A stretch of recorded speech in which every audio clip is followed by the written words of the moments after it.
अरे लातों के भूत बातों से कहां मानने वाले हैं। लेकिन सेकुलरिज्म के नाम पर अब याद करिए 2017 के पहले के उत्तर प्रदेश को हर दूसरे तीसरे दिन दंगा होता था। बहनों और भाइयों, इन दंगाइयों का उपचार ही डंडा है। बिना डंडे के मानेंगे नहीं। आप देख रहे होंगे बंगाल जल रहा है, वहां की मुख्यमंत्री चुप है, दंगाइयों को शांति दूत कहती है। अरे लातों के भूत बातों से कहां मानने वाले हैं।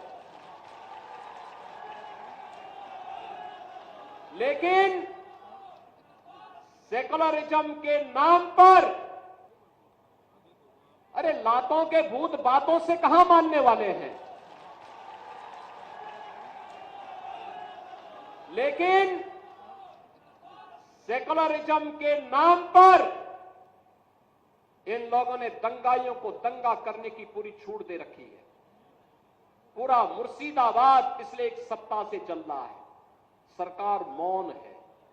बहनों और भाइयों, इस प्रकार की अराजकता पे लगाम लगनी चाहिए और मैं धन्यवाद दूंगा इस बात के लिए वहां की माननीय न्यायालय को, जिन्होंने वहां पर केंद्रीय बलों की तैनाती करके वहां के अल्पसंख्यक हिंदुओं की सुरक्षा की व्यवस्था करने के लिए कदम उठाया है और आज केंद्रीय बल वहां पर तैनात है। आपने वहां की पीड़ा सुनी होगी।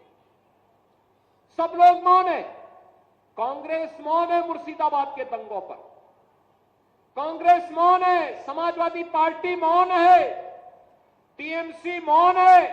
वे धमकी पे धमकी दिए जा रहे हैं, समर्थन कर रहे हैं। बांग्लादेश के अंदर जो हुआ था उसका समर्थन कर रहे हैं बड़ी बेशर्मी के साथ।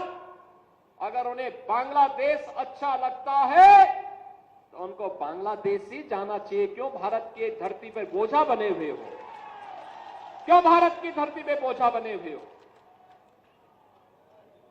हम आभारी हैं प्रधानमंत्री मोदी जी के और गृह मंत्री अमित शाह जी के, जिन्होंने वक्फ संशोधन अधिनियम को पारित करके गरीबों की जमीनों पर, सार्वजनिक जमीनों पर पड़ने वाली डकैती पर लगाम लगाने का काम इस अधिनियम, संशोधन अधिनियम के माध्यम से पारित किया है।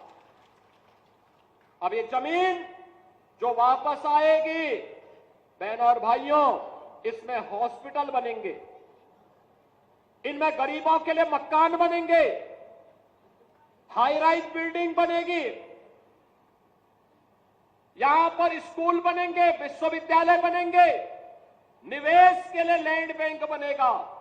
लेकिन किसी को जमीन पर कब्जा करके गुंडागिर्दी करने की छूट अब नहीं मिलेगी।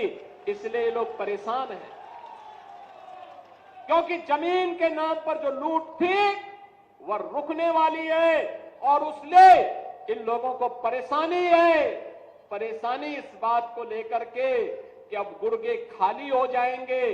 तो पहले जो जनता को लूटते थे, इनको अब भय है कि इनके द्वारा पाले गए गुर्गे कहीं भस्मासुर हुए तो कहीं अब इन्हीं को न लूटने लग जाएं। इनके द्वारा अकूत संपत्ति जो अर्जित की गई है उसी पर डकैती न डालने लग जाए। इसलिए उस भय के कारण ये वक्फ के नाम पर जनता को बेवकूफ बनाने का काम कर रहे हैं, जनता की आंखों में धूल झोंकने का काम कर रहे हैं, गुमराह करने का काम कर रहे हैं। लेकिन गुमराह होने की आवश्यकता नहीं। हमें देश के संविधान पर, बाबा साहब भीमराव अंबेडकर के द्वारा बनाए गए संविधान पर विश्वास करना है, विकास की प्रक्रिया के साथ जुड़ना है।